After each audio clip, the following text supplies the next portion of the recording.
பேசும்போது ரொம்ப கவனமாக பேச வேண்டிய காலகட்டம் இது. இதுலேயுமே கருத்துரிமை இல்லை, ஜனநாயகம் இல்லை, அப்புறம் சுதந்திரம், பத்திரிகை சுதந்திரம் இல்லை. என்னங்க, ஒரு பொய் பேச முடியலைங்க, ஒரு வதந்தியை ஃப்ரீயாக பரப்ப முடியல, ஒரு அவதூறை பரப்ப முடியல, ஊரில் உள்ள பெண்களெல்லாம் குறித்து ஆபாசமாக பேச முடியல. என்ன ஆட்சி நடக்குதுன்னே தெரியல. என்ன திராவிட மாடலுங்கிறாங்க, சமூக நீதிங்கிறாங்க. ஒரு பெண்ணை குறித்து ஆபாசமாக பேசுறதுக்கு எனக்கு கருத்து சுதந்திரம் இல்லைனாக்க என்ன கருத்து சுதந்திரம், என்ன ஜனநாயகம் இருக்குங்க? இப்படியெல்லாம் நடுநிலை என்கிற போர்வையை போத்தி கொண்டு, பத்திரிகையாளர் அப்படின்ற போர்வையை போத்திக்கிட்டு சிலர் இப்பெல்லாம் பேசிக்கிட்டு இருக்காங்க. ஸோ அந்த கருத்துரிமை எல்லாம் மறுக்கப்பட்டிருக்கு. இப்போ ஆபாசமாக பேச முடியாது, வதந்தியை பரப்ப முடியாத இந்த இக்கட்டான சூழல்ல, இந்த எமர்ஜென்சி பீரியடுக்குள்ள நம்ம இந்த கூட்டத்தை நடத்திக்கிட்டு இருக்கோம். எம்.ஆர். ராதா அவர்கள் நாடகம் போடும் பொழுது கீமாயனம் அப்படின்னு போடுவார். எல்லாருக்குமே இந்த தகவல் தெரிஞ்சிருக்கும். அப்போ போடும் பொழுது வாசல்லையே ஒரு ரேக் அடிச்சிருவார். ரேக் அடிச்சு அதில் ராமாயணம் புத்தகம்னாக்க, ராமாயணம்னா ஒரு ராமாயணம் இல்லை, நிறைய ராமாயணம் இருக்கு. நீங்க எல்லாம் நீங்க படிக்காத ஒரு ராமாயணமும் இருக்கு. நீங்க எல்லாம் படிக்காத ஒரு ராமாயணம் இருக்கு. அது சேக்கிலார் எழுதிய ராமாயணம். ஸோ அதனால சேக்கிலார் எழுதின ராமாயணம் வரைக்கும் எம்.ஆர். ராதா அந்த ரேக்ல வச்சிருவாரு. எனக்கு ராமாயணம் பண்ணும் பொழுது வழக்கு விழுகும், அதை பார்க்கறதுக்கு எல்லாம் வருவாங்க. பார்க்கறதுக்குனா காவல்துறை, நீதித்துறை அதெல்லாம் வரும்பொழுது வாசல்லே வச்சிருவார். உங்களால் டவுட்னா போய் படிச்சிருங்க அப்படின்னு சொல்லி வச்சிருவார். அப்போ ஒரு தடவை இது மாதிரி வழக்காகி போச்சு, நீதிபதி பார்க்கணும் அப்படின்னு சொல்லிட்டு நீதிபதி முன்னாடி ரோல உட்காந்துட்டார். இப்போ நாடகம் ஆரம்பிக்குது. நாடகம் ஆரம்பிக்கிறதுக்கு முன்னாடி கூட நடிக்கிறவர்கிட்ட சொல்கிறாரு, நான் கண் அடிப்பேன், கண் அடிக்கிற நேரத்தில் இதெல்லாம் யாருன்னா பாப்பா அப்படின்னு ஒரு டைலாக் மட்டும் போடு அப்படிங்கிறாரு. உள்ளே வரும்போதே தலைவன் ராமர் நம்ம எம்.ஆர். ராதா தான். ஒரு கையில் சரக்கும் இன்னொரு கையில் லெக் பீஸ் உடனே தான் உள்ளே வருவாப்புல, ராமர் கிட்ட போட்டு. அப்படி உள்ளே வந்து பண்ணிட்டு இருக்கும் பொழுது நீதிபதி உட்காந்து பார்த்துட்டு இருக்காரு. இவர் கரெக்டாக கண்ணடிக்கிறாரு. நம்மளால கேட்குறாரு, இதெல்லாம் யாருன்னா பாப்பா அப்படின்னு எம்.ஆர். ராதா சொல்கிறாரு. அதெல்லாம் பாப்பா பாப்பா என்ன தெரியும் நம்ம நீதிபதி யாரு, ஒயிட் ஹெட் போன் தான் எப்படி நீதிபதியாக இருப்பாங்க, அந்த ஹெட்ஃபோன் மாட்டினாலே எத்தவளோ உட்காந்துருக்காரு. இப்படி கிண்டல் கேலியாக சொல்றதற்கு பார்த்தீங்களா, அவரு யாரை கிண்டல் பண்றாரு அப்படிங்கிறது, யாரை கிண்டல் பண்றாரோ அவரை தவிர மற்ற எல்லாருக்கும் தெரியும். அது அவர் ஏதோ பாப்பான் பாப்பான்னு சொல்றாருன்னு உட்காந்து அவர் பார்த்து எடுத்துப்பாரு. சுத்திலும் உள்ள கைகள் எல்லாம் சுண்டு விரல் அவரை நோக்கி இருக்கு. ஏ உன்னைத்தாயா சொல்லிக்கிட்டு இருக்காரு, உன்னையத்தாயா கலாச்சிக்கிட்டு இருக்காரு அப்படின்னு. எங்க சேனலுடைய ஐடியாவும் அதுதான். இது சொல்றதுக்கு தான் இவ்வளவு நேரம் மல்லுக்கட்டி உருட்டி கொண்டு வந்தேன். அதில் அடிப்படைவாதிகள்லாம் யாரு? ஒரு விஷயம் ஆரம்பிக்கிறோம்னாக்கா அதில் அடிப்படை அப்படிங்கிற விஷயத்தை தெரிஞ்சாதான் அதுக்குள்ளேயே நம்ம போக முடியும். எந்த வேலையாக இருந்தாலும் அடிப்படை தெரிஞ்சாதான் அது உள்ளுக்குள்ளே போய் வேலை பார்க்க முடியும். அப்போ அந்த அடிப்படையை தெளிவாக புரிஞ்சவன் தானே அடிப்படைவாதியாக இருக்க முடியும். அப்போ அந்த அடிப்படையை தெரிஞ்சவனா அடிப்படைவாதிகள்னு சொல்லி ஏன் ஒதுக்கி வைக்கணும்? இப்படி ஒரு கேள்வி இருக்குல்ல. அப்போ அவங்களுக்கு ஏன் அடிப்படைவாதிகள்ன்ற ஒரு பேர் வைக்கிறாங்க? அடிப்படைவாதிகள் அப்படின்னா ஒன்றும் இல்லை, ஒரு செட் ஆஃப் ரூல்ஸ் அல்லது ஒரு புத்தகம், ஏற்கனவே எழுதி வைக்கப்பட்ட ஒரு புத்தகமாக இருக்கலாம் அல்லது செட் ஆஃப் ரூல்ஸ். அதை கடைசி வரைக்குமே, இந்த உலகம் அழியும் வரைக்கும் நீங்கள் அதை தான் ஃபாலோ பண்ணணும். ஏன்னா அதுதான் அடிப்படை. அதை மாற்றக்கூடாது, அதை எரேஸ் பண்ணக்கூடாது, அதை எடிட் பண்ணக்கூடாது, அதை அப்டேட் பண்ணக்கூடாது, அதில் பகுத்தறிவை புகுத்தக்கூடாது, அதை கேள்வி கேட்கக்கூடாது, அதை எதிர்த்து யாரும் எந்த ஒரு விவாதமும் பண்ணக்கூடாது. ஏன்னா அதுதான் அடிப்படை. அது எதுவாக வேணாலும் இருக்கலாம். அது ராமாயணமாக இருக்கலாம், பகவத்கீதையாக இருக்கலாம், கீதையாக இருக்கலாம், பகவத்கீதையாக இருக்கலாம், பைபிளாக இருக்கலாம், குரானாக இருக்கலாம், அல்லது எதுவாக வேண்டுமானாலும் இருக்கலாம். அதுதான் அடிப்படை. இந்த அடிப்படையில் நீங்கள் எந்த கேள்வியும் கேட்கக்கூடாது. இதில் எப்படி இருக்கோ நீங்கள் அப்படியே தான் வாழணும். அதில் நீ வந்து பகுத்தறிவை புகுத்தி, அறிவை புகுத்தி கேள்வி கேட்கறது அதெல்லாம் இருக்கக்கூடாது. கேட்டாக்கா நீ வந்து மதத்துக்கு எதிராக பேசுகிறாய், எங்களுடைய மனதை புண்படுத்துகிற. அதனால அடிப்படை, இதுதான் அடிப்படை, இந்த புக்கை மாற்றவே கூடாது அப்படின்னு சொல்கிறவங்க தான் அடிப்படைவாதிகள். இதை ஃபாலோ பண்ணு அப்படிங்கிறவங்க தான். சரி, அப்போ இவங்க தான் அடிப்படைவாதிகள் அப்படின்னா, இப்போ ஆர்எஸ்எஸ் அடிப்படைவாதிகள்னு சொல்லலாமா? ஆர்எஸ்எஸ் அடிப்படைவாதிகள் அப்படின்னு சொல்லலாமா? சொல்லலாம். சும்மா தைரியமாக சொல்லுங்க. 2 ஆப்ஷன் தான், சொல்லலாம் சொல்லக்கூடாது. சொல்லலாம். ஓகே, ஆர்எஸ்எஸ் அடிப்படைவாதிகள்.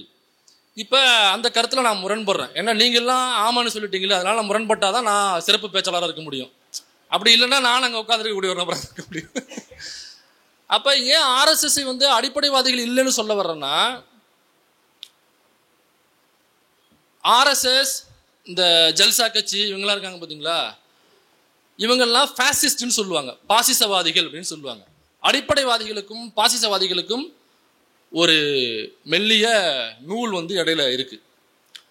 இப்போ அடிப்படைவாதிகள் அப்படின்னாக்கா எக்ஸாம்பிள் ஒரு பூநூல் போட்ட இந்த இந்து மதத்தை கரைச்சி குடிச்ச இந்த இதிகாசம் புராணம் லொட்டு லொசுக்கு மண்ணாங்கட்டி இதெல்லாம் கரைச்சி குடிச்ச ஒரு முரட்டு கிழட்டு பாப்பா இருக்கான் பார்த்தீங்களா, அவன் அடிப்படைவாதி, அவன் பாசிசவாதி கிடையாது.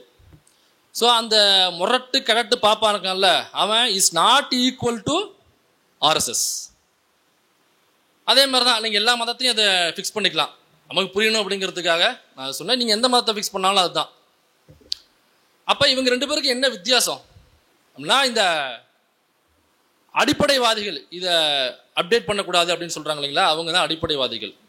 இந்த பாசிசவாதிகள் என்ன பண்ணுவாங்கன்னா, அடிப்படைவாதிகள் எப்போவுமே என்ன பண்ணுவாங்கனாக்கா, இதில் உள்ளதை நீ ஃபாலோ பண்ணணும், இதை மாற்றி நீ ஃபாலோ பண்ணுற அல்லது அப்டேட் பண்ணுற, அதை மீறுற அப்படின்னாக்கா உங்களை திருத்துவாங்க, மன்னிக்கணும், உங்களை திருத்துவாங்க.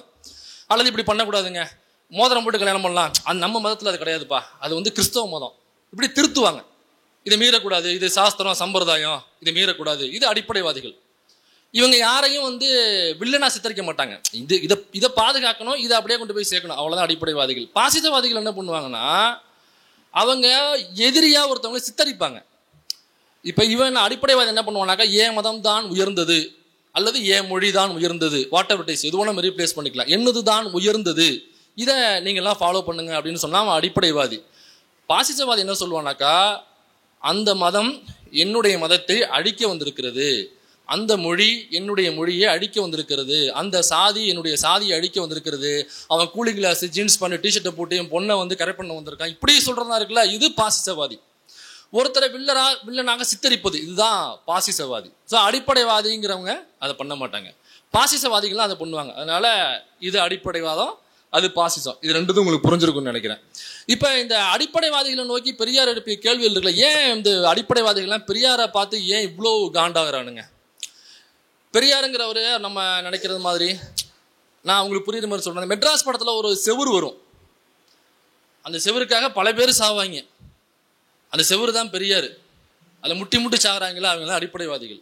அந்த செவரை என்னைக்காவது ஒரு நாள் முட்டி பேத்தர மாட்டோமா உடச்சிட மாட்டோமான்னு முட்டி அது பல பேரை காவு வாங்கியிருக்கு. அந்த செவருக்கு அடியில் தோண்டி பார்த்தோம்னாக்கா அது தோப்பனாரெல்லாம் கீழே கிடப்பா, அப்படி அவ்வளோ பேர் பார்த்தா அந்த செவரு. அப்போ பெரியாரை ஏன் இவ்வளவு அடிப்படைவாதிகள் ஏன் முட்டணும்? ஏன்னா அவர் அடிப்படைவாதத்தை கேள்வி எழுப்பினார். கேள்வி எழுப்பாம இருந்தால் அவங்களுக்கு பிரச்சனை இல்லை. எதை வச்சு கேள்வி எழுப்பினாரு? நீ அறிவை பயன்படுத்தக்கூடாது என்று சொன்ன அந்த அடிப்படைவாதத்துக்கு எதிராக அறிவை பயன்படுத்துன்னு சொன்னார். உன்னுடைய பகுத்தறிவை பயன்படுத்து, அதை கேள்வி எடுப்பு, அதை அப்டேட் பண்ணு. காலம் மாறும்பொழுது நீ ஏன் அப்டேட் ஆகணும், என்ன வருதோ அதை ரிசீவ் பண்ணிக்கணும். சயின்ஸ் உன்னை கொடுக்கணும், டெக்னாலஜி உன்னை கொடுக்கும், அதை ரிசீவ் பண்ணிக்கும். இல்லை எங்கள் மதத்தில் இதெல்லாம் ஹராமு, இசை ஹராமு, படம் ஹராமு அப்படின்னு ஒரு மதம் சொல்லுதுனாக்கா அதை நீ கேள்வி எழுப்பணுங்கிறார். அது எந்த மதமாக இருந்தாலும் சரி, அல்லது இந்து மதத்தில் ஒன்று சொல்லுதுனாக்கா அதை கேள்வி எழுப்பு. மனு தர்மம் இதுதாங்க சொல்லுது அப்படின்னு 1008 தீர்ப்புகள் வந்திருக்கு, அப்போ நீ கேள்வி எழுப்பணும். இல்லை கிறிஸ்தவ மதம் இது சொல்லுதுங்க, அதை கேள்வி எழுப்பணுங்கிறாரு. அப்போ பகுத்தறிவை கொண்டு போய் முன்னாடி வைக்கும் பொழுது அவன் கொடுக்குற இதிகாசம் புராணம் லொட்டு லொசுக்கு மண்ணாங்கட்டி எல்லாம் அங்கே தூளாக்குது. இதுதான் அவன் கடுப்பாகிறான்.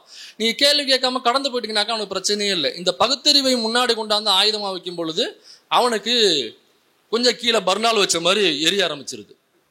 இப்போ நிறைய பேர் இதை பேசும்போது சொல்லுவாங்க, இல்லை பெரியார் வந்து இந்து மதத்துக்கு எதிராக மட்டும் தானே பேசுகிறாரு, அவர் எங்கேயாவது முஸ்லீம்களை கேள்வி கேட்குறாரா, எங்கேயாவது கிறிஸ்டியன்ஸை கேள்வி கேட்குறாரா, ஆகுன்னா நாங்கள் தான் உங்களுக்கு தக்காளி தொக்கா அப்படின்னு சொல்லி கேள்வி கேட்பாங்க.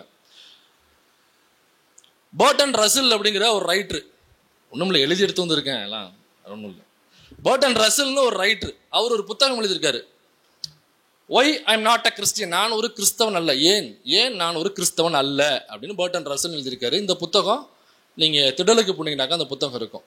பைபிள் இருக்கு, குரான் இருக்கு, கீதையோ கீதை, இந்த புத்தகம்லாம் திடலுக்கு போனீங்கன்னாக்கா நீங்கள் கிடைக்கும். அது மட்டும் இல்லாமல் கிறிஸ்துவும் கிருஷ்ணனும் கற்பனையே அப்படின்னு ஒரு கிறிஸ்தவர் எழுதியிருக்காரு. அவருடைய பேரு ஜோசப் இடமருகு. கிறிஸ்துவும் கிருஷ்ணனும் ஒன்றுன்னு ஒரு புத்தகம் எழுதுறாரு. ஏன்னாக்கா இவர் ஆட்டுக்கொட்டாயில் பிறந்தாருன்னா அவர் மாட்டுக்கொட்டாயில் பிறந்தாரு, இவங்க அம்மா பேர் யசோதானாக்கா அவங்க அம்மா பேர் அது. இவரும் பிறந்தது இவரோட வளர்ந்தது இவரோட, அவரும் பிறந்தது இவரோட வளர்ந்தது இவரோட, ரெண்டுமே ஒன்று தாண்டா, ரெண்டுமே கற்பனை தான் அப்படின்னு ரெண்டுத்தையும் கம்பேர் பண்ணி ஒரு புத்தகம் கிறிஸ்துவும் கிருஷ்ணனும் கற்பனையே அப்படின்னு ஒரு புத்தகம். அப்ப எல்லா மதத்தையும் கேள்வி கேட்டிருக்காங்க. அதிகமாக இந்து மதத்தை கேள்வி கேட்டார். ஏன்னாக்கா இந்தியாவுக்குள்ள இந்து மதம் தான் பெரும்பான்மையாக இருக்கிறது. அதனால பெரும்பான்மையாக இருக்கிற மதத்தை பெரும்பான்மையாக கேள்வி கேட்கிறாரு. மத சிறுபான்மையாக இருக்கிற மதங்களை பார்த்து கொஞ்சமா கேள்வி கேட்கிறாரு. அவ்வளவுதான் வித்தியாசம். இது இன்னும் பெரிய மேத்தமெட்டிக்ஸ் எல்லாம் கிடையாது இதுல. இப்ப பர்டன் ரசல் இருக்காருல்ல, அந்த நாட்டில் எழுதியிருக்காருல்ல, அங்க போயிட்டு பர்டன் ரசல்கிட்ட போயிட்டு நீ ஏன் இந்து மதத்தை பத்தி எழுதல அப்படின்னு கேள்வி கேட்டா அது எவ்வளவு முட்டாள்தனமோ. ஒரு அரப் கண்ட்ரியில இதே மாதிரி அரப் கல்ச்சர்ல உள்ள அரப் இன்டெலெக்சுவல் அங்க உள்ள மத அடிப்படைவாதத்துக்கு எதிராக எவ்வளவோ எழுதியிருக்காங்க, திரைப்படங்கள் எடுக்கிறாங்க, போராட்டம் பண்ணிக்கிட்டு இருக்காங்க அந்த மதத்தில் உள்ள அடிப்படைவாதத்துக்கு எதிராக. நீங்க அங்க போய் நின்றுக்கிட்டு நீ இந்து மதத்தை பத்தி ஏன் பேசல அப்படின்னு கேட்கறது எவ்வளவு முட்டாள்தனமோ அதே மாதிரிதான் நீங்க பெரியாரை பார்த்து நீ ஏன் அந்த மதத்தை பார்த்து கேட்க மாட்டேங்கிற, நீ ஏன் இந்த மதத்தை பார்த்து கேட்க மாட்டேங்கிற, இந்து மதத்தை மட்டும் ஏன் கேட்கிற அப்படிங்கிறது முட்டாள்தனம். அது முட்டாள்தனம்னா இது முட்டாள்தனம்னா இதுவும் முட்டாள்தனம். இதை புரிஞ்சுக்காம தான் இவங்க கேள்வி கிட்ட இருப்பாங்க. இந்து மதத்தை பார்த்து கேள்வி கேட்குறீங்க, இந்து மதத்தை பார்த்து கேள்வி கேட்குறீங்க. இந்து மதத்துல தானே சாதின்னு ஒன்று இருக்கு. பிறப்பின் அடிப்படையில இவன் உயர்ந்த சாதி, இவன் தாழ்ந்த சாதி. பிறப்பின் அடிப்படையில் இவர் இந்த சாதி என்பதனால இவருக்கு கருவறைக்குள்ள போகலாம். பிறப்பின் அடிப்படையில் இவர் இந்த சாதி என்பதனால கருவறைக்குள்ள போகக்கூடாது. பிறப்பின் அடிப்படையில் அவன் உடம்புல ஒரு நூல் இருக்குனாக்கா அவன் உடைக்க வேண்டியதே இல்லை, அவன் உடைக்காமலே காலம் முழுக்க சாப்பிடலாம். ஆனா பிறப்பு நடிப்புல இவன் இந்த சாதி, அவன் உடம்புல பூணூல் இல்லை அப்படின்னாக்கா அவன் காலம் முழுக்க உழைச்சு கொட்டணும். அந்த உழைச்சு கொட்டுறதுல உழைக்காம ஒரு கும்பலுக்கு வீட்டில் நடக்கிற நிகழ்ச்சிகள் என்கிற பேர்ல திருமணம், காது குத்து, கருமாதி எதுவாக இருந்தாலும் அந்த பாப்பானை கூப்பிட்டு வச்சு நீ அவனுக்கு 10,000 20,000 அழுவணும், அவன் எந்த வேலையும் பார்க்க மாட்டான் அப்படின்னு ஒன்று எழுதியிருக்குனாக்கா அப்ப நம்ம அதை கொஸ்டின் பண்ணணும்ல, அதை கேள்வி எழுப்பணும்ல. இதைத்தான் பெரியார் சொல்றார். இப்ப இந்த அடிப்படைவாதத்துக்கு எதிராக யாரெல்லாம் குரல் எழுப்பியிருக்கா? பெரியார் மட்டும்தான் குரல் எழுப்பியிருக்காரா? இல்ல. மகாராஷ்டிராவில் நரேந்திர தபோல்கர் அப்படின்னு ஒரு சமூக செயல்பாட்டாளர். அந்த நரேந்திர தபோல்கர் என்ன பண்றாருன்னா ஒரு அமைப்பு ஒன்று ஆரம்பிக்கிறார். அந்த அமைப்பினுடைய பெயர் அந்த ஸ்ரத்தா நிர்மூலன் சமிதி. அந்த ஸ்ரத்தா நிர்மூலன் சமிதி அப்படின்னா ஒண்ணுமில்ல, நிர்மூலம்னா நிர்மூலமாக்குறதுன்னு சொல்லுவாங்களா, அவ்வளவுதான், காலி பண்றது, அழிக்கிறது அப்படின்னு அர்த்தம். அந்த ஸ்ரத்தனா மூட நம்பிக்கை ஒழிப்பு மையம், வேற ஒன்றும் கிடையாது. அந்த ஸ்ரத்தா நிர்மூலன் சமிதினா மூட நம்பிக்கை ஒழிப்பு இயக்கணும்னு ஆரம்பிக்கிறார். அதை ஆரம்பிச்சு மகாராஷ்டிரா முழுக்க கிட்டத்தட்ட 3000த்திற்கும் மேற்பட்ட கூட்டங்கள் மூட நம்பிக்கை ஒழிப்பு, இந்த பிளாக் மேஜிக்னு சொல்லுவாங்க. இந்த இலையில மைய தடவி வாட்சை கண்டுபிடிக்கிறது, அப்புறம் இலையில மைய தடவி அதை கண்டுபிடிக்கிறது, பில்லி சுனியம் வைக்கிறது, இந்த ஜாதகம் ஜோசியம் இதெல்லாம் இருக்கு பார்த்தீங்களா. இதற்கு எதிராக அப்புறம் வீடுகளில் நடக்கிற நிகழ்ச்சிகள், சுப நிகழ்ச்சிகள் சொல்லுவோம் இல்லைங்களா, அதுல இருக்கிற மூட நம்பிக்கைகள், அப்புறம் அதுல இந்த ஆரிய பார்ப்பன கூட்டம் உட்காந்துட்டு எப்படி உடைக்காமல் சாப்பிட்றாங்க, அதுல நம்முடைய பொருளாதாரம் எப்படி போகுது, இதுல நம்மளுடைய பொருளாதாரம் எப்படி எல்லாம் நம்ம அள்ளி கொடுக்குறோம் அவனுக்கு உழைக்காமல் ஒருத்தவனுக்கு, இப்படிங்கிறத பரப்புரை பண்றாரு. கிட்டத்தட்ட 3000த்துக்கும் மேற்பட்ட கூட்டங்கள் நடக்குது. இதுல 2010 இந்த மூவ்மெண்ட்டை வச்சு மகாராஷ்டிராவில் ஒரு சட்டத்தை கொண்டு வர அவர் முயற்சி பண்றாரு. இந்த சட்டம் என்னன்னாக்கா மூட நம்பிக்கை ஒழிப்பு சட்டம், வேற ஒன்றும் கிடையாது. ஐயா மூட நம்பிக்கைகளுக்கு எதிரான ஒரு சட்டத்தை கொண்டு வரணும் அப்படின்னாக்கா அப்ப மகாராஷ்டிராவில் எந்த அளவுக்கு மூட நம்பிக்கை அப்படிங்கிறது புறையோடி போய் கிடந்திருக்கும். அப்ப மூட நம்பிக்கைகளுக்கு எதிரான ஒரு சட்டம் கொண்டு வரணும் அப்படின்னு 2010 போராட்டம் நடத்திட்டு இருக்காரு. அதனால இந்த மூட நம்பிக்கைகள் எதிராக இவர் தொடர்ந்து செயல்பட்டு கொண்டிருக்கிறார். அப்படிங்கிறதுனால இப்ப நீ யோசிச்சு பாருங்க, ஒருத்தவனுடைய தட்டுல சோத்துக்கு பதிலாக மண்ணள்ளி வச்சுக்கினாக்கா அவனுக்கு எவ்வளவு கோவம் வரும். அவன் சாப்பிட்டுக்கிட்டு இருக்கான், அந்த தட்டுல நீங்க மண்ணள்ளி வச்சீங்கன்னா தவறு இல்லையா? அது அப்ப மண்ணள்ளி போட்டது தவறு தானே, அது யாரும் பண்ணக்கூடாதுல்ல. எவன் சொத்துல நம்ம மண்ணள்ளி போடக்கூடாதுல்ல. தபோல்கர் அந்த வேலையை பண்ணாரு. தபோல்கர் அந்த வேலையை செய்ததால் 1983 அவர் தொடர்ந்து கொலை முயற்சிக்கு ஆட்பட்டார். அப்ப யார் சோத்துல மண்ணெல்லி வச்சாருன்னா வேற ஒண்ணும் இல்ல, இந்த உழைக்காம சாப்பிட்ற கும்பல் இருக்குல்ல அவங்களுடைய சோத்துல மண்ணெல்லி வச்சாரு. மண்ணெல்லி வச்சுட்டு உழைச்சிட்டு சாப்பிட்ற வெங்காயம் உழைக்காம அப்படி உட்காந்து சாப்பிட்றியா, உனக்கு வெக்கமா இல்லையாடா தடிமாட்டு பயலே அப்படின்னு சொல்லி கேள்வி கேட்டார். இதற்காக 1983 தொடர்ந்து 10 முறைக்கு மேல அவர் கொலை செய்ய முயற்சிக்கப்பட்டார்.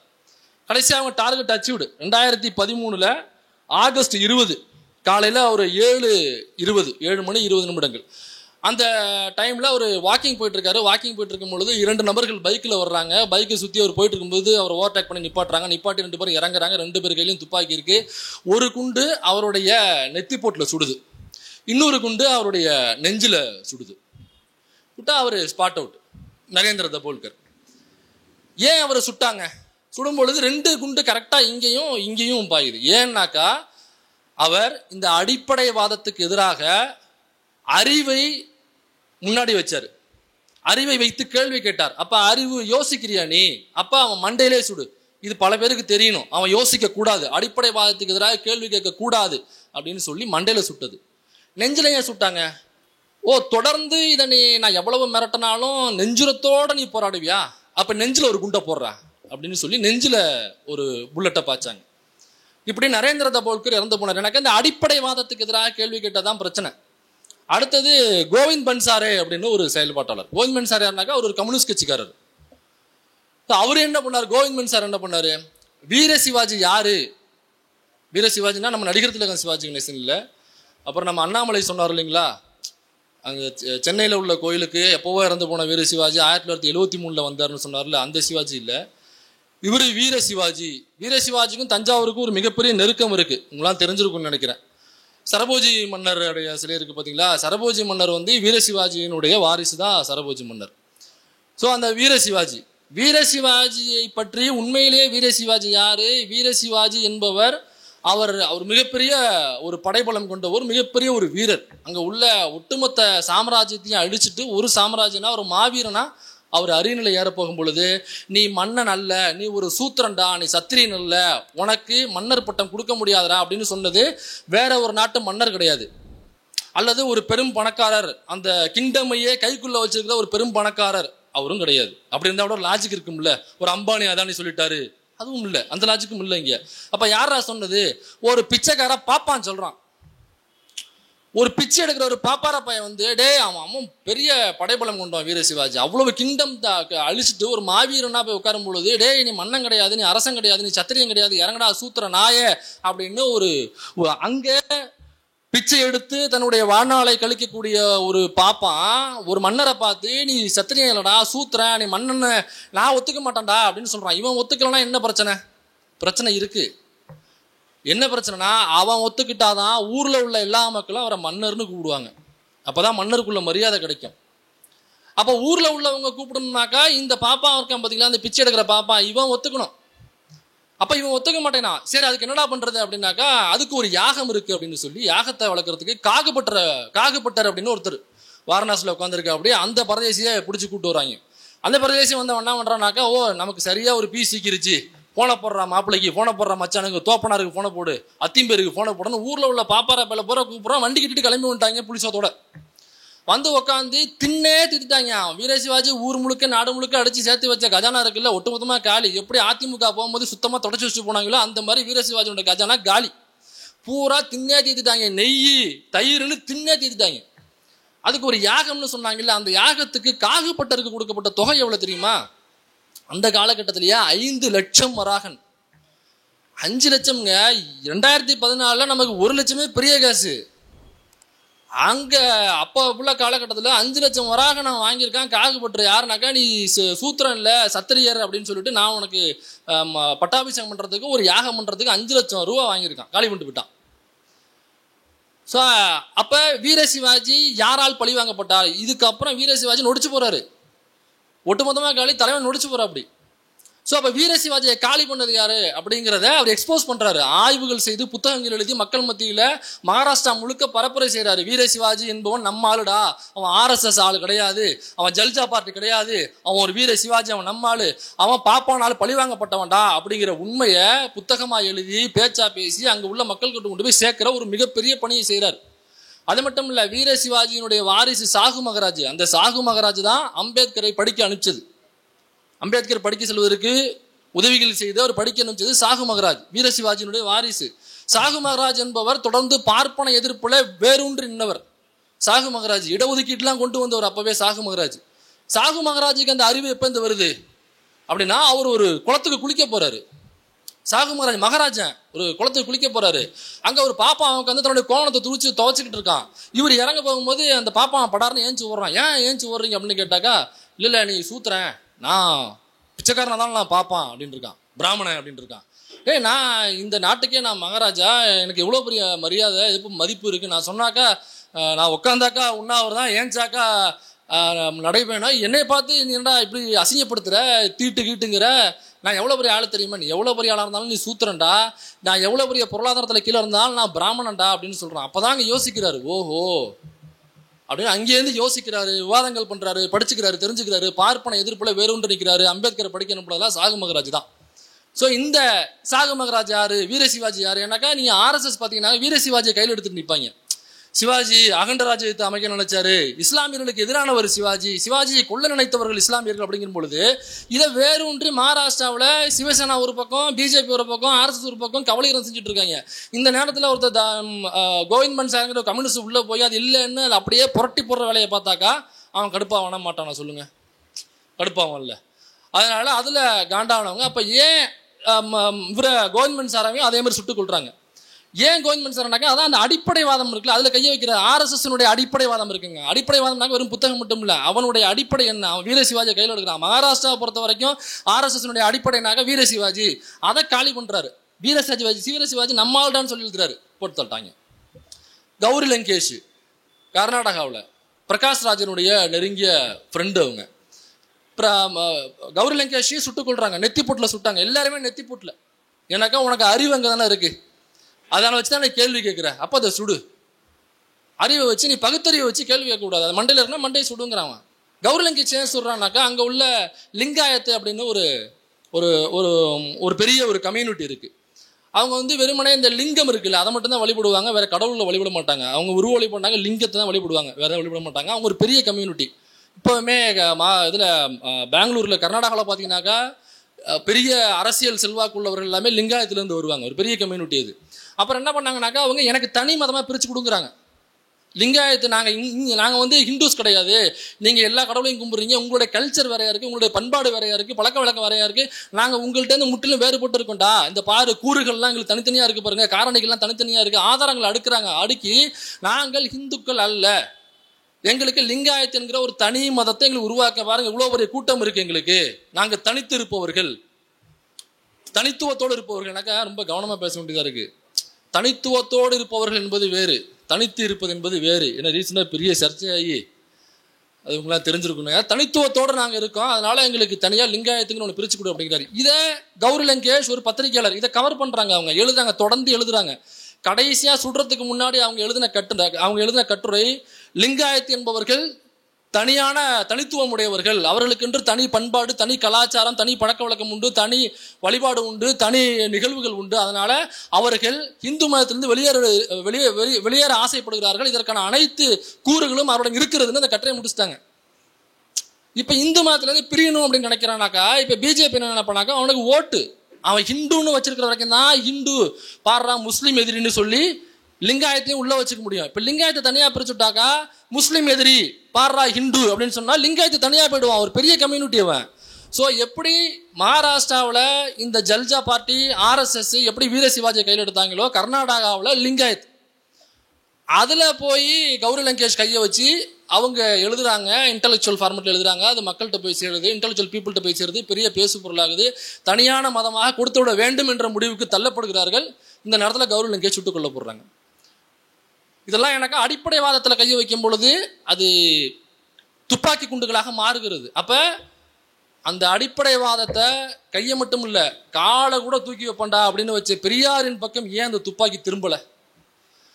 ஏன் நரேந்திர தபோல்கருக்கும் கோவிந்த் மன்சாருக்கும் கௌரி லங்கேஷுக்கும் போன துப்பாக்கி குண்டுகள் ஏன் பெரியாரை நோக்கி இந்த துப்பாக்கி குண்டுகள் வரல?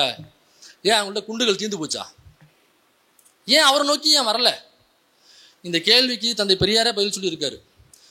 ஏன் காந்தியை சுட்டு கொண்டாங்க, அதே மாதிரி உங்களை சுட்டுக் கொள்ள மாட்டாங்களா அப்படின்னு சொல்லி கேட்கிறாரு. அப்ப பெரியார் சொல்றாரு என்னை சுட்டுக் கொள்ள மாட்டாங்க அப்படின்றாரு. ஏங்க, அவருக்கும் எனக்கும் ஒரு வித்தியாசம் இருக்குங்க. என்னங்க, நீங்க ரெண்டு பேரும் ஒரே தானே அங்கே சேர்ந்தலாம் செயல்பட்டீங்க, கடைசி நேரத்தில் கூட கொஞ்சம் ஒருங்கிணைந்திருந்தீங்களே, அப்புறம் எதுக்குங்க அவரு சுட்டவங்க உங்களை ஏங்க சுட மாட்டாங்கன்னு நினைக்கிறீங்க அப்படிங்கிற போது ஒரு தெளிவான ஒரு பதிலை சொல்றாரு. மகாத்மா காந்தி அவர்கள் எல்லாரும் ஒன்று வாங்க அப்படின்னு சொல்லி அந்த ஒருங்கிணைக்கிற வேலையை மட்டும்தான் பார்த்தாரே தவிர அந்த மக்களுக்கு உன்னுடைய எதிரி யார் என்று ஒரு காமிக்கவே இல்லை. அப்ப எல்லாரும் வாங்க ஒண்ணு கூடுவோம் அப்படிங்கிறதுனால காந்தி கடைசி வரைக்கும் பேசுனது என்ன பேராசிரியர் வர தவறு இல்லை. அப்ப எல்லாரும் வாங்க அப்படின்னு ஒருத்தவர் இந்தியா முழுக்க கத்துறாருனாக்கா அப்ப எல்லாரும் ஒண்ணு சேரக்கூடாதுன்னு ஒரு வில்லன் அங்க இருக்கான்ல, அதனாலதானே மகாத்மா காந்தி ஹீரோவை பார்க்கப்பட்டாரு. அந்த வில்லனுக்கு எதிராக செயல்படுறவர் தான் எங்கேயுமே ஹீரோங்கிறவன் புதுசா முளைக்க மாட்டான், வில்லன் முளைப்பான். வில்லன் முளைச்சாதான் அங்கே ஹீரோ தேவைப்படுவான். வில்லன் மேலே வரும்போது எவன் போய் அவன் அடிக்கிறானோ அவன்லாம் ஹீரோ.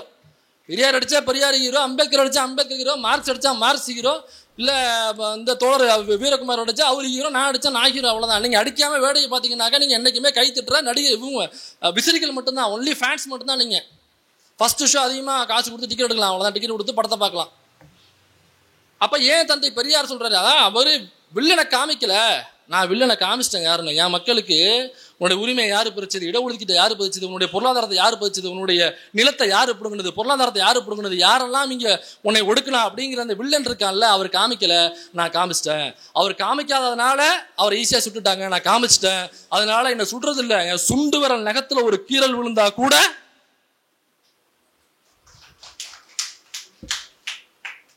என்ன அவர் அன்னைக்கே சொல்லிட்டு போயிட்டாரு. அதனால நான் வில்லனை காமிச்சிட்டேன், அதனால என்னை ஒருபோதும் அவர்களால் நெருங்க முடியாது அப்படின்னு சொல்றாரு. அப்ப இப்படியாப்பட்ட பெரியாருடைய மண்ணில் நுழையறதுக்கு தான் ஆர்எஸ்எஸ் பிஜேபி இத்தனை வருஷமா அவங்க எண்ணெய ஊத்திக்கிட்டு பிறல்றாங்க, உருள்றானுங்க, குட்டிக்கரம் அடிக்கிறானுங்க, தோப்புக்கரம் போடுறானுங்க, என்னென்னவோ பண்ணி பார்க்குறானுங்க. தமிழ்நாட்டுக்குள்ள மட்டும் உள்ள நுழைய முடியல. வழக்கமாக நம்ம ஆளுகள் பேசுகிற டைலாக் தானே இது. இப்போ நான் பேசுனது பாருங்க, தமிழ்நாட்டுக்குள்ளே வர முடியல, உள்றானுங்க, பிறல்றானுங்க. இப்போ நான் ஒரு ஆதாரத்தை உங்களுக்கு கொடுக்குறேன். த நியூ பிஜேபி அப்படின்னு ஒரு புக் இருக்கு, ஒரு முரட்டு புத்தகம் இருக்கு. அந்த புத்தகத்தை எழுதின ஒரு பேர் ஆசிரியர் கி வீரமணி கிடையாது, தந்தை பெரியார் கிடையாது, எழிலரசன் கிடையாது, மைனர் கிடையாது, இந்த ஐயா கிடையாது, அல்லது கம்யூனிஸ்ட் கட்சியை சேர்ந்தவங்க கிடையாது, அல்லது அம்பேத்கர்கள் கிடையாது, நம்ம ஆட்கள் யாரும் கிடையாது. அந்த நளின் மேத்தா என்கிற அந்த புத்தகத்தை எழுதிய அந்த நபர் பிஜேபியினுடைய ஆதரவாளர். அவர் அந்த புத்தகத்தில் என்ன எழுதுறாருன்னா, எப்படி காங்கிரஸை வீழ்த்தி விட்டு பிஜேபி உள்ள வந்துச்சு, அப்போ நாங்கள் இந்தியா முழுக்க எப்படி அந்த டிவிடெண்ட் பாலிசியை நாங்கள் மெயின்டைன் பண்ணோம், எப்படி இந்த பிரித்தாளுகிற சூழ்ச்சியை நாங்கள் பண்ணோம் அப்படின்னு வாக்குமூலம் கொடுத்துருக்காப்புல அந்த புத்தகத்தில். அவ்வளோதான். ஒரு இடத்துல மதத்தை வச்சு அரசியல் பண்ணோம், ஒரு இடத்துல ஜாதியை வச்சு, ஒரு இடத்துல இனத்தை வச்சு, ஒரு இடத்துல மொழியை வச்சு, அப்படியே டிவைடட் பண்ணுறதாங்க எங்கள் ரூலு. அந்த ரூலை நாங்கள் எப்படி உள்ளுக்குள்ள ஊடுருவி நாங்கள் பண்ணோம் அப்படிங்கிறத புத்தகமாக எழுதியிருக்காப்புல. சொல்லப்போனால் அது ஒரு வாக்குமூலம். பிஜேபிக்காரன் அந்த புத்தகத்தில் எப்படி ஜெயிச்சோன்னு ஒரு வாக்குமூலம் கொடுத்துருக்கான். அந்த புத்தகத்தில் 525வது பக்கம், தி நியூ பிஜேபி 525வது பக்கத்தில் அந்த நளின் மேத்தா சொல்கிறாரு, எல்லா மாநிலத்திலையும் நாங்கள் உள்ளே பூந்துட்டோங்க, தமிழ்நாட்டுக்குள்ளே மட்டும் எங்களால் உள்ளே பூரவே முடியலன்னு அவர் வாக்குமூலம் கொடுக்குறாரு. ஏன் உள்ளே போற முடியலனாக்கா, பெரியார் என்கிற ஒற்றை மனிதர் அங்கே எல்லையிலே நின்றுக்கிட்டு ஒரு தடியோட நிற்கிறாப்புலங்க. உள்ளே போனோம்னாக்கா அந்த காக்கி டவுசரை கொக்கி போட்டு இழுத்து டவுசரை அவுத்துட்றாங்க அந்த மனுஷன், எங்களால் உள்ளே போக முடியல. அப்போ பெரியார் என்கிற ஒற்றை உருவம் இருக்கிறவரைக்கும் தமிழ்நாட்டுக்குள்ளே போக முடியாதாங்கிற எங்களுக்கு தெரிய வந்துச்சு. ஆனால் இதுக்கு முன்னாடி நாங்கள் பலமுறை ட்ரை பண்ணியிருக்கோம். அவரே எழுதுறாரு. இப்போ மட்டும் இல்லை, நாங்கள் பலகாலமாக இந்த ஆரிய பார்ப்பன கூட்டம், அவர் சொல்கிறதுனாக்கா பிஜேபி ஆர்எஸ்எஸ்ன்னு தனியாக புரிஞ்சுக்கூடாது. ஆரிய பார்ப்பனை பிஜேபி ஆர்எஸ்எஸ் இப்போ மட்டும் இல்லை, இதற்கு முன்னாடியும் ஊடுருவ முயற்சி செய்திருக்கிறோம். அப்போ சாஃப்ட் இந்துத்துவாவை நாங்கள் உள்ளே வர ட்ரை பண்ணோம், எங்கள் ஆளுக்களை உள்ளேயும் அனுப்பணுங்கிறாரு. அவங்க அனுப்பின ஆள் யாருன்னு தெரியுங்களா உங்களுக்கு? இனி ஏதாவது கெஸ் பண்ண முடியுதா அவங்களால? இல்லை. அவங்க அனுப்பின ஆள் அவர் எழுதியிருக்காரு, எம்ஜிஆர் ஜெயலலிதா என்கிற இருவரை நாங்கள் சாஃப்ட் இந்துத்துவா மூடல உள்ள அனுப்பிச்சோம், இது ஆரிய பார்ப்பன கூட்டம், நாங்கள் உள்ள அனுப்பிச்சோம். ஆனால் அவங்கள உள்ள அனுப்பியுமே எங்களால் பெரியார் அப்படிங்கிற பிம்பத்தை உடைக்க முடியல, கிட்ட கூட நெருங்க முடியல. அவங்கள வச்சே மாலை போட தான் பெரியாரியவாதிகள் செய்தார்களே தவிர பெரியாரை எதிர்த்து பேசுகிற மூடுக்கே அவங்க தள்ளிட்டு போல, அவங்க ரெண்டு பேரையும் அணைகட்டி நின்ட்டாங்கய்யா அப்படின்னு. அப்போ அவங்க நினச்சா சாஃப்ட் இந்துத்துவா செயல்படலை அப்படிங்கிறதுக்காக திரும்ப நாங்கள் என்ன பண்ணோம்னாக்கா நம்மளுடைய டோன்லேயே கையில் எடுத்துரும் அப்படின்னு சொல்லிட்டு இப்போ இந்த எலெக்ஷனுக்கு நாங்கள் என்ன பண்ணோம்னாக்கா இந்த பெரியார் என்கிற பிம்பத்தை உடைக்கலைனாக்கா தமிழ்நாட்டுக்குள்ளே நம்மளால் ஒன்றுமே பண்ண முடியாது. அப்போ உடைச்சே ஆகணுங்கிற முடிவுக்கு வந்தோம். அப்போ தான் நாங்கள் தெரிவு செய்தால் சூப்பர் ஸ்டார் ரஜினிகாந்த் அவர்கள், நாங்கள் தான் ரஜினிகாந்தை பெரியாருக்கு எதிராக பேச வைத்தோம் தமிழ்நாட்டில் அப்படிங்கிற வாக்குமூலத்தை அவர் கொடுக்குறாப்புல. இந்த ராமரை தூக்கிட்டு போகும்போது செருப்பால் அடித்தாங்க, குருமூர்த்தி சொன்னாப்புல அப்படின்னு சொல்லிட்டு அப்புறம் ஆதாரம்லாம் எடுத்து போட்டு நம்ம அவருக்கு எப்படி செய்யணுமோ அதெல்லாம் செஞ்சோம், மரியாதைலாம் செஞ்சு வீடியோ போட்டோம், பேசணும், எல்லாம் பண்ணோம். அப்புறம் இப்போது மன்னிப்பு கேட்கணும் அப்படின்னு சொன்னோடனே அந்த அறிவு குழந்தை வந்து சாரி நான் மன்னிப்புலாம் கேட்க முடியாது அப்படின்னாப்புல. அதான் சாரின்னு கேட்டு அப்படின்னா உள்ளே போய் சொல்லலாம், ஏதாவது வயசான காலத்தில் பேசிக்கிட்டு சாரி நான் மன்னிப்பு கேட்க முடியாது அப்படின்னு அவர் வந்து பேசிட்டு போனேன்.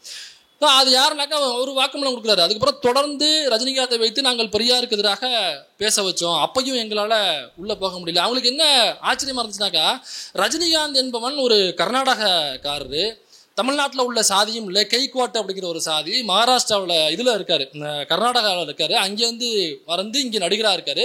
நடிகராக இருக்கும் பொழுது அவர் சொந்த மொழிக்காரன் இல்லை, சொந்த மாநிலத்துக்காரன் இல்லை, சொந்த சாதிக்காரன் இல்லை, எல்லாம் தெரிஞ்சு இந்த மக்கள் அவனை தூக்கி கொண்டாடுறாங்க, சூப்பர் ஸ்டாருங்கிறாங்க. ஃபர்ஸ்ட் ஷோ ஃபர்ஸ்ட் டிக்கெட் போய் எடுக்கிறாங்க. 2000 ரூபா 3000 ரூபா இருந்தாலும் கொடுத்துட்டு போய் பார்க்குறாங்க. அவன் என்னென்ன கட்சிக்காரனும் இருக்கான், என்னென்ன சாதிகாரனும் இருக்கான், எல்லாருமே பார்த்து அவனை தூக்கி கொண்டாடுறாங்கனாக்கா அவன் சொன்னாக்கா அந்த மாநிலத்தில் நடக்கும் அப்படின்னு நாங்கள் தப்பு கணக்கு போட்டோம். அப்போ அவனை வெடிமதி நடிகனா மட்டும்தான் பார்த்துருக்காங்க. பொலிட்டிக்கலாக ஈஸ் அ ஜோக்கர் அப்படிங்கிறத அவங்க தெளிவாக புரிஞ்சு வச்சுருக்காங்க. அதுக்கப்புறம் நாங்கள் எடுத்த ஆயுதம் என்னன்னாக்கா யோசிச்சுட்டு 2 அந்த மாநிலத்தில் உள்ள கலர் என்ன, கருப்பு கலரில் 2 பேர் பிடி, அந்த கருப்பை கொஞ்சம் தூக்கலாக பேசி அப்படியே பெரியார்கிட்ட உள்ளே போய் பெரியாரை காலி பண்ணுறதுக்கு நாங்கள் கருப்பாக 2 பேரை பிடிச்சி, ஒருத்தர் நேரடியாக பிஜேபி மூலமாக உள்ள அனுப்பணும், இன்னொருத்தர் மறைமுக பிஜேபியை உள்ள அனுப்பணும். இந்த நேரத்தில் அப்படியே கட் பண்ணுங்க, நான் ஒரு ஃப்ளாஷ்பேக் போகிறேன். எங்கள் ஆத்தா சொல்லுவா, நான் கருப்புன்னு ஊரில் கிண்டல் பண்ணுவேன். எங்கள் ஆத்தா சொல்லுவா, ஏண்டி என் மகன் கருப்புனாக்கா, ஏண்டி நீ சேப்புன்னு சொல்லி ரொம்ப பெருமை பேத்திக்கிற, என் மகன் கருப்புன்னு கிண்டல் பண்ற, உன் கலருக்கு வெள்ளை, என் மகனுடைய காலுக்கு கீழே, என் மகன் கருப்பு உன் தலைக்கு மேலடின்னு எங்க ஆத்தா சொன்னா. ஹோன்னு ஒரு அண்ணன் பேசினாரு. தொடர்ந்து பல மேடைகள்ல தான் கருப்பா இருக்கேன், கருப்பா இருக்கேன்னே பேசிட்டு இருந்தாரெல்லாம் கவனிச்சிருப்பீங்கன்னு நினைக்கிறேன். அதுக்கப்புறம் இன்னொரு ஆள், நான் காக்கா கலரு அப்படின்னு ஒருத்தர் சொன்னார், ஞாபகம் இருக்குங்களா? அவங்க நினைச்ச நேரடி ஆளு ஆட்டுக்குட்டி, மறைமுக ஆளு நம்ம அண்ணனை பற்றி அண்ணனே நிறைய பெருமை பேசினார் அண்ணனை பற்றி. ஸோ 2 பேரை நாங்கள் உள்ள அனுப்பிச்சோம், அதுவும் செல்லுபடி ஆகலை அப்படின்னாரு. அப்போ ஏன்னாக்கா இந்த பெரியார்கிட்ட நெருங்கவே முடியலங்க. இன்னொரு வேலையும் பார்த்தோம் நாங்கன்றாரு அவர். என்ன வேலைன்னா, பெரியார் கடவுள் மறுப்பாளர், இதை மட்டும் கொண்டு போவோம் மக்கள்கிட்ட. கடவுள் மறுப்பாளர். எனக்கு டிவிடெண்ட் பாலிசி இங்கே எப்படி எடுத்தாங்கன்னாக்கா, அதுக்கப்புறம் ஓகே கடவுள் மறுப்புங்கிறத கையிலிடு, அவன் கடவுள் மறுப்பாளன், அவன் பெரியாரை வந்து எவனுமே விட்டு கொடுக்க மாட்டேங்கிறான், கடவுள் மறுப்பாளன்னு சொல்லி ஓரம் கட்டிட்டு, கடவுள் நம்பிக்கை உள்ளவன் தான் மெஜாரிட்டியா இருப்பான், அவனை ஓரம் கட்டிட்டு, பாரு அவன் கடவுள் நம்பிக்கை இல்லாதவன், நம்மளாம் கடவுள் நம்பிக்கை உள்ளவங்க, அவன் நம்மளை அழிக்க பார்க்கறான், நம்மளுடைய வழிபாட்டு தலங்களை வந்து நொறுக்க பார்க்கறான், நம்மளை வழிபாட்டு தலம் இடிக்க பார்க்கறான். நீங்க பாத்தீங்கன்னா நியூஸ்லாம் வழிபாட்டு தலம் இடிக்கிறாங்க, அங்க அடிக்கிறாங்க, இங்க அடிக்கிறாங்க. பாருங்க திமுக அப்படி செய்யுது, திகாரங்க அப்படி செய்யறாங்க. என் மேலாம் கூட வழக்கு போட்டாங்க. அந்த பீரியட் தான் என் மேலாம் கூட அதை கேஸ் போட்டாங்க. ஸோ அப்போ என்ன, இப்படி ஒரு டிபேட் எடுத்தோம், அதுவும் எங்களுக்கு பேக் ஃபயர் ஆச்சு. ஏன்னு அவரே எழுதுறாரு. அங்கே போய் பொதுமக்கள் கிட்ட போய் அங்கே உள்ள யூடியூப் சேனல்ஸு, திராவிடம் பேசுகிற கம்யூனிஸ்டம் பேசுகிற யூடியூப் சேனல்ஸ் இல்லை, நடுநிலைன்னு சொல்லிட்டு இருப்பாங்களா, அவங்களே போய் கேட்கும் பொழுது அங்கே உள்ள ஒரு ஆட்டோக்கார்ட்ட கேட்குறாங்க. அந்த ஆட்டோக்காரர் என்ன பண்ணுறாரு, உள்ள சாமி போட்டோ வச்சிருக்காரு, வெளியில பெரியார் போட்டோ ஒட்டிருக்காரு. அவன்கிட்ட போய் கேட்குறாங்க, இது என்னங்க இது கருவாட்டு சாம்பார் மாதிரி இருக்கு அப்படின்னு கேட்டவனே, அவனுக்கு என்ன தெரியும் முதல்ல, எதுக்கு இந்த கேள்வினாங்க, இல்லை சாமி போட்டா இருக்கு, அவர் கடவுள் மறுப்பாளர்ல அவர் போட்டோ விட்டுறீங்க, நீங்கள் உள்ள சாமி போட்டோ வச்சிருக்கீங்களே, சாமி போட்டாங்கிறது எனக்கு கடவுள் நம்பிக்கை இருக்கு, உனக்கு என்ன பிரச்சனை? இல்லைங்க பெரியாருக்கு இல்லையே, ஆனால் அவருக்கு இல்லை, அது அவருடைய பிரச்சனை, உனக்கு என்னப்பா, எப்படிங்க 2த்தையும் மிங்கிள் பண்ணிருக்கீங்க? அது எனக்கு உள்ள நம்பிக்கை, இவரு எனக்கான நம்பிக்கைக்காக போராடி வர்றா, அது என்னுடைய நம்பிக்கை, எனக்கான நம்பிக்கைக்காக போராடியவர் இருக்கான்ல, அது இவர் தான்டா போராடினாரு, இந்த நம்பிக்கையை வச்சிருக்கிற இன்னொருத்தவன் வந்து போராடலான்னு சொன்னார் அவரு. அப்ப எனக்கு நம்பிக்கை இருக்கு, இவன் கோயிலுக்குள்ள போகணும்னு ஒருத்தன் போராடுறான், என்னுடைய நம்பிக்கைக்காக போராடியவர், நான் கோயிலுக்குள்ள போகணும், நான் கருவறைக்குள்ள போகணும், நான் ஸ்கூலுக்குள்ள போகணும், நான் காலேஜுக்குள்ள போகணும், நான் அரசு வேலைக்குள்ள போகணும், இவன் வந்து பொருளாதாரமா மேல வரணும், சமூகத்துல மேல வரணும் அப்படின்னு சொல்லி என்னுடைய நம்பிக்கைக்காக என்னுடைய உரிமைக்காக குரல் கொடுத்தவர்றா. 2 வேறடான்னு சொல்றாங்க. இவங்களை எப்படி டிவைடர் பண்றதுன்னு தெரியல அப்படின்னு அந்த புத்தகத்துல. அதனால கண்ணீர் விட்டு கர்நாடகா மற்ற மாநிலங்கள்லாம் எப்படி ஆக்குப்பை பண்ணாங்கிறது ரொம்ப தெளிவாக எழுதிட்டாப்ல. ஈவன் மணிப்பூர்லேருந்து எல்லா இடங்கள்லையும் அவர் தெளிவாக நாங்கள் மணிப்பூர் போகும்பொழுது இப்போ என்ன பிரச்சனை நடக்குதோ அதை தான் பண்ணியிருக்காங்க, அது எழுதியிருக்காரு நீட்டாக. ஸோ அது பயங்கரமான வாக்குமூலம். அதில் அவர் கண்ணீர் விட்டு கதறி எழுதி இதெல்லாம் பதிவு பண்ணியிருக்காரு. இன்னொரு விஷயம், இந்த அடிப்படைவாதம்னு பேசும்பொழுது ஏன் பெரியார் மட்டும்தான் அடிப்படைவாதத்துக்கு எதிராக இந்த இப்போ ஒரு ஆணும் ஒரு பெண்ணும் அவங்களுடைய நட்பு அல்லது உறவு காதல் இது குறித்து பெரியார் அதிகமாக பேசியிருக்காரு. பெண் உரிமையை பற்றி பேசும்பொழுது இவர் மட்டும் தான் பேசியிருக்காரா? இல்லை. மகாராஷ்டிராவில் ஜோதிராவ் ஃபூலேன்னு ஒருத்தர் இருக்கார். இன்னும் ஜோதிராவ் ஃபூலே நிறைய பேசியிருக்காரு.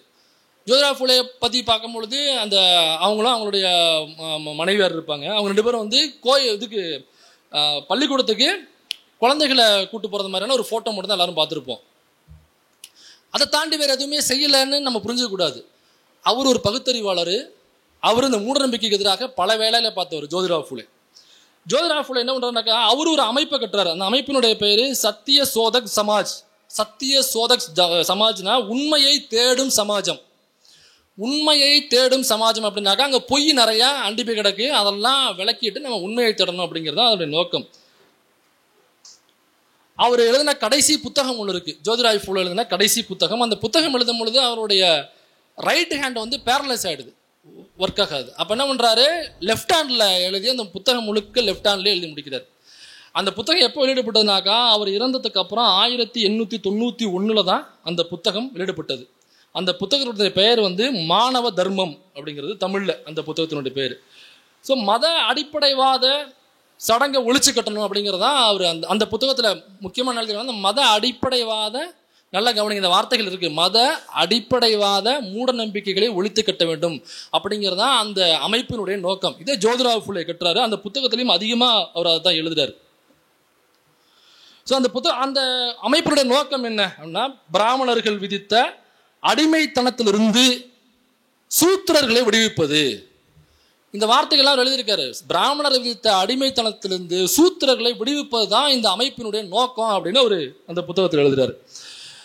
அது இன்னும் குறிப்பாக என்ன எழுதுறாருனாக்கா, இந்த பிராமணர்கள் விதித்த அடிமைத்தனம் அப்படிங்கிறது எங்க இருக்குன்னு எழுதுறாரு அவர்.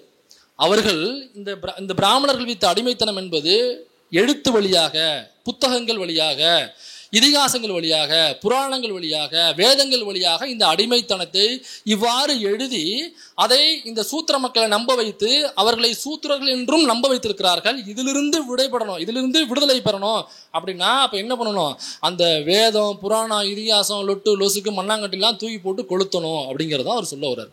இது ஜோதிராவ் ஃபூலே சொன்னது. இப்போ இந்த அமைப்பில் உள்ள ஒருத்தர் இப்போ என்ன பண்ணுறாங்க, இந்த அமைப்பு இதோட நிற்கல, அங்கே ஊரில் சில வேலைகள் பார்க்குறாங்க. என்ன வேலைகள் பார்க்குறாங்கன்னா, அங்கே உள்ள கல்யாணம் நடக்குது இல்லை, அப்போ இந்த அமைப்பை கூட்டிகிட்டு போய் பார்ப்பனர் அல்லாத திருமணம், பாப்பாங்க கிடையாது. இது நான் சொல்கிறது எப்படின்னாக்கா 19ஆம் நூற்றாண்டு 1800 சொச்சம். அப்போ பாப்பா இல்லாத கல்யாணத்தை நிறைய நடத்துகிறாங்க. இப்போ அந்த ஊரில் உள்ள ஒரு பாப்பா இருப்பான்ல, அந்த ஏரியாவில் உள்ள ஒரு பாப்பா, அவன் போயிட்டு கேஸ் போடுறான். அந்த பாப்பான் பேர் வாமன் ஜெகநாத் ஜோஷி. ஜோஷினா பாப்பான்.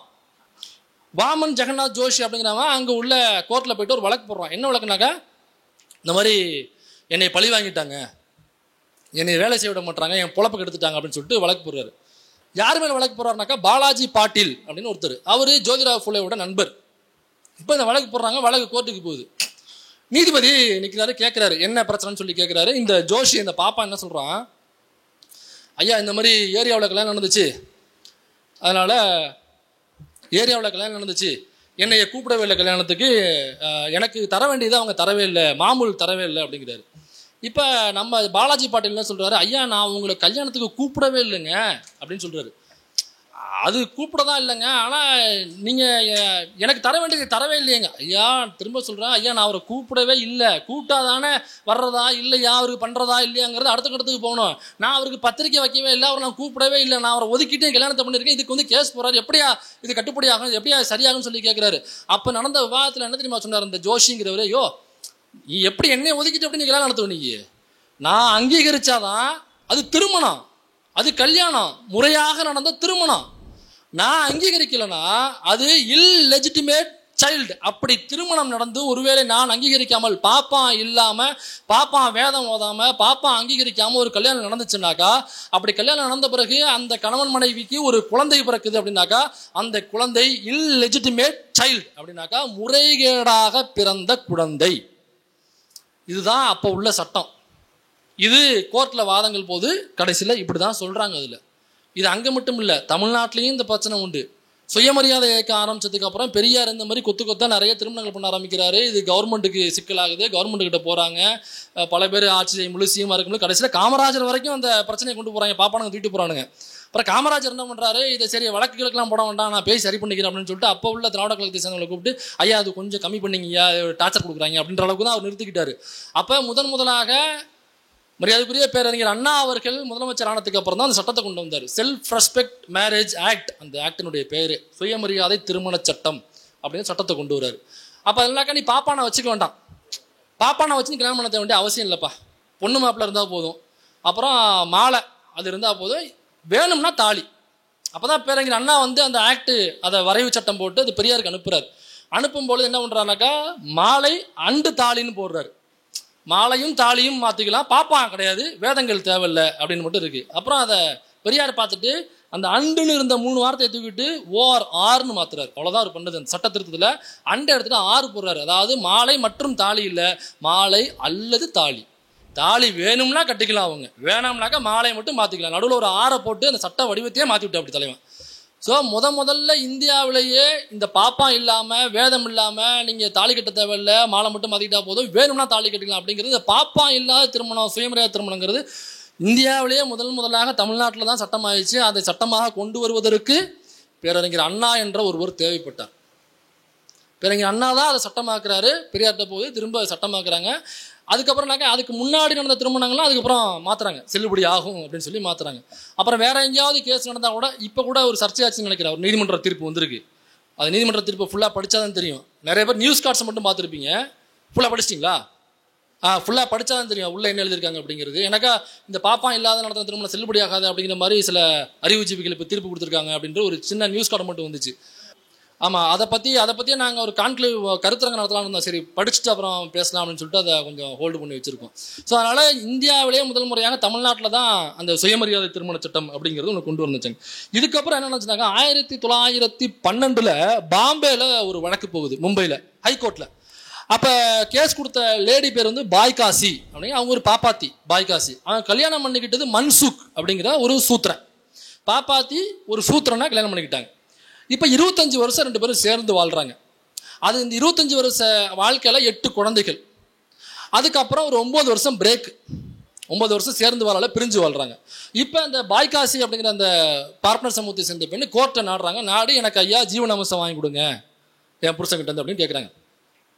அப்போ கேஸ் போகும்பொழுது அந்த ஜட்ஜி கேட்குறாரு, டீட்டெயிலாம் சொல்லுங்கம்மா அப்படின்னா. என் பேர் பாய்காசி, நான் ஒரு பாப்பாத்தி, மன்சுக்கு அவன் ஒரு சூத்திரன், கல்யாணம் பண்ண இத்தனை வருஷம் அந்த குழந்தைங்க எல்லாம் போச்சு, அதனால சட்டப்படி எனக்கு பிரித்து கொடுக்க வேண்டியது பிரித்து கொடுத்துருங்க அப்படின்னு சொல்லி இந்த அம்மா கேட்குறாங்க. அப்போ நீதிபதி சொல்கிறாரு, ஏம்மா இந்த கல்யாணமே முதல்ல செல்லாதேம்மா அப்படிங்கிறாரு. ஐயா நாங்கள் முறைப்படி தான் கல்யாணம் பண்ணிக்கிட்டோம், இங்கே பாருங்க ஐயர் வச்சு பண்ணிக்கிட்டோம், எல்லாம் பண்ணிக்கிட்டோம், அது முறைப்படி நீங்கள் சொல்லி எல்லாமே இருக்கீங்க, அப்போ எனக்கு வரணும்ல அப்படின்னு சொல்லி இந்த அம்மா கேட்குறாங்க. கிடையாது, ஏன்னா மனு தர்மத்தின்படி, அப்போ மனு தர்ம சட்டம் தானே, மனு தர்ம சட்டத்தின்படி ஒரு பாப்பாத்தி, அதாவது உயர் சாதியில் உள்ள ஒரு பெண், அந்த சாதி அடுக்கில் தனக்கு கீழாக உள்ள ஒரு சாதியில் உள்ள ஆணை திருமணம் செய்து கொண்டால் அப்படி பிறக்கிற குழந்தை சண்டாளி அல்லது சண்டாளன். சண்டாளி சண்டாளன்னா என்னன்னாக்கா அதையும் தெளிவா சொல்றாங்க, most degraded of human being, ரொம்ப கேவலமான இழிபிறவின்னு அர்த்தம். அப்படி ஒரு குழந்தை பிறந்துச்சு 2 பேரும் சேர்ந்து, உயர் சாதியில் உள்ள பெண்கள், சாதி அடுக்கில் கீழே உள்ள ஆண், அவங்க 2 பேரும் சேர்ந்து ஒரு குழந்தை பிறக்குதுனாக்கா சண்டாளன் சண்டாளி, அவங்க ஒரு கேவலமான இழிபிறவி அப்படின்னு அர்த்தம். அதனால இது செல்லுபடியே ஆகாது.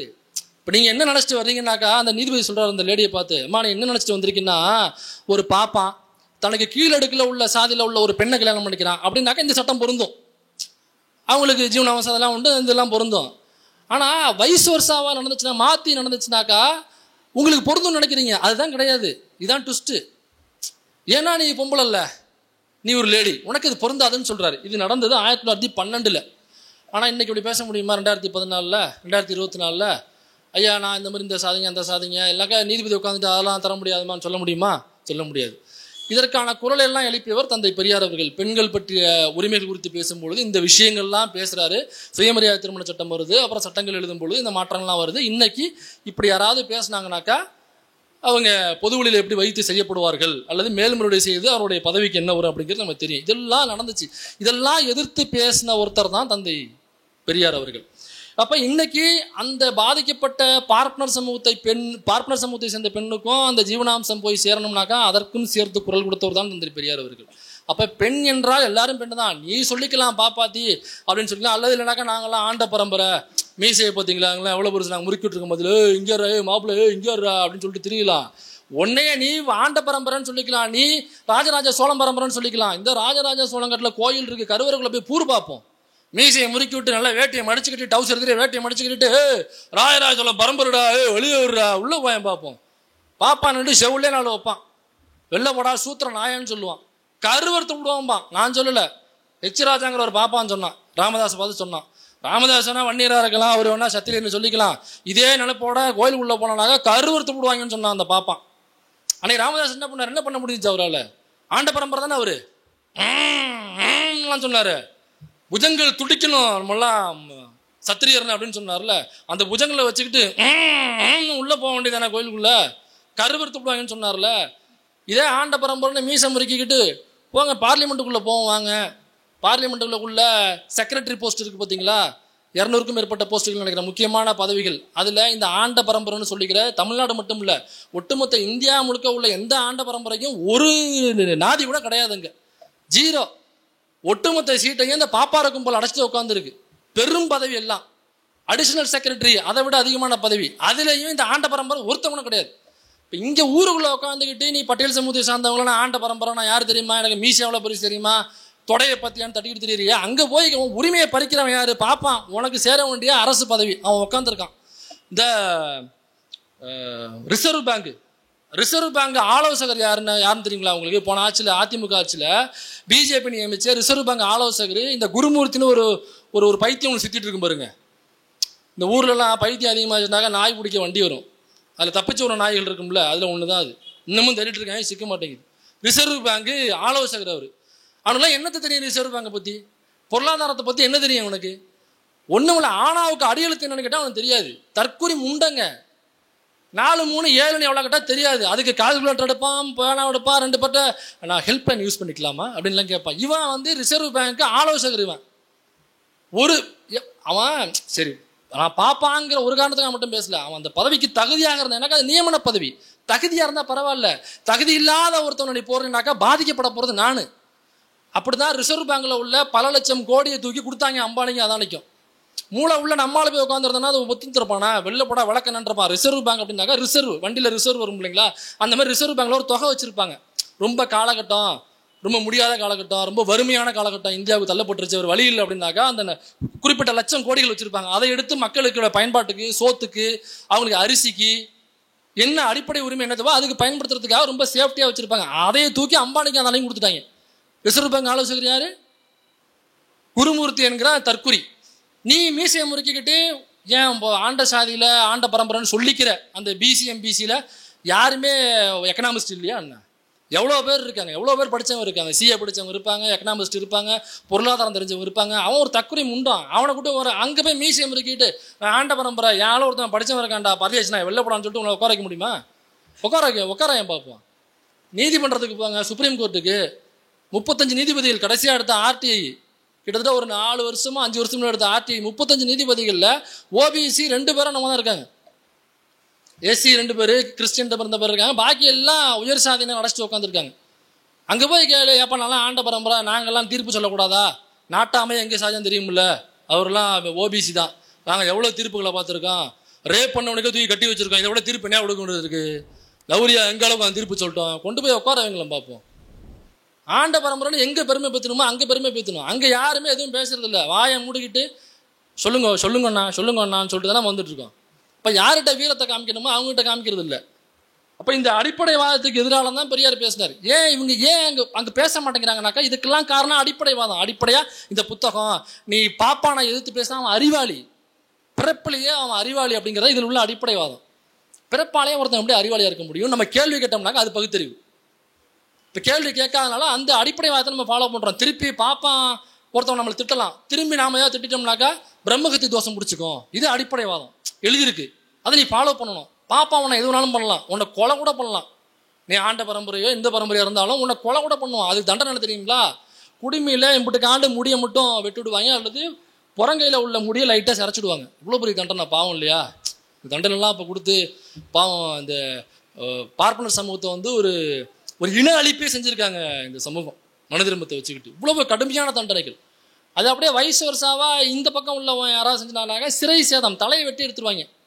ஒரு பாப்பா நான் சும்மா நீ போய் நோண்டினாலே உன்னை தலையை வெட்டி எடுத்துருவாங்க. இதெல்லாம் சட்டமாக இருந்துச்சு, இதெல்லாம் மாற்றக்கூடாது. அடிப்படை வாதம் இன்னை வரைக்கும் அதை ஃபாலோ பண்ணிட்டு இருக்காங்க நிறைய பேர். எங்கேயாவது பாப்பான், நீங்கள் கோயிலுக்கு போனீங்கன்னாக்கா வீட்டில் இருந்து பெண்கள் வருவாங்க, வாடி போடின்னு கூப்பிடுவானுங்க. சின்ன பையனாக இருப்பான், நவுந்து நின்றுப்பான். இப்போ நீங்கள் ரோட்டில் போயிட்டு இருக்கோம், யாரோ ஒருத்தன் யாருன்னு தெரில ஒரு பேண்ட் சட்டை போட்டு நூல் போடலை, நூல் போடாதான் ஒருத்தர், நம்ம யாரோ அக்காவோ தங்கச்சியோ பொண்டாட்டி யாரோ கூப்பிட்டு போகிறோம், நவுரி அப்படின்னு சொன்னா நம்ம என்ன பண்ணுவோம்? திருப்பிக்கிட்டு இந்த பக்கம் இருக்கிற செவில் இந்த பக்கம் வர வச்சுருவோம்ல, வர வைப்போமா இல்லையா? மூஞ்ச முதுகு பக்கம் திருப்பிடுவோம்ல. யாரை பத்திரா வாடி போடுங்கிற, மரியாதை பேசி வளர்க்க மாட்டியா, ஒழுக்கமாக அவங்க வீட்டில் வளர்க்கலாடான்னு சொல்லிட்டு அவன் செத்து போன அவன் அப்பத்தா பாட்டியெல்லாம் தோண்டி எடுத்து கேள்வி கேட்போம்ல. ஒரு பாப்பான் கோயிலுக்குள்ள நின்றுட்டு நம்ம வீட்டு பொம்பளைல போகும்பொழுது வாடி போடின்னு பேசினானாக்கா நம்ம என்ன பண்ணணும்? மூடிக்கிட்டு உட்காந்துருக்காங்க. யாரா இருந்தாலுமே எதுவும் வாய் திறந்து நீ திருப்பிட்டு கேட்கணும். ஏன்டா பரதேசி நாய, அறிவு இருக்கு அவனுக்கு, மூத்தவங்கள மதிக்கிறதுக்கு, வாங்க போங்கன்னு பேசுக்கிறதுக்கு. இதுனா வாடி போடி. நானே நிறைய பார்த்துருக்கேன். எதிர்த்து கேள்வி கேட்கறதே இல்லை. வாடி போடி என்ன மரியாதை? இதெல்லாம் நம்ம கேள்வி கேட்கணும். அப்போ ஆண்ட பரம்பரை ஏன் கேள்வி கேட்கறது? எதிர்த்து கேட்டாக்கா பிரம்மகத்தி தோஷம் பிடிச்சிக்கும். ஐயோ பாப்பனை எதிர்த்து பேசக்கூடாது தெரியுமா?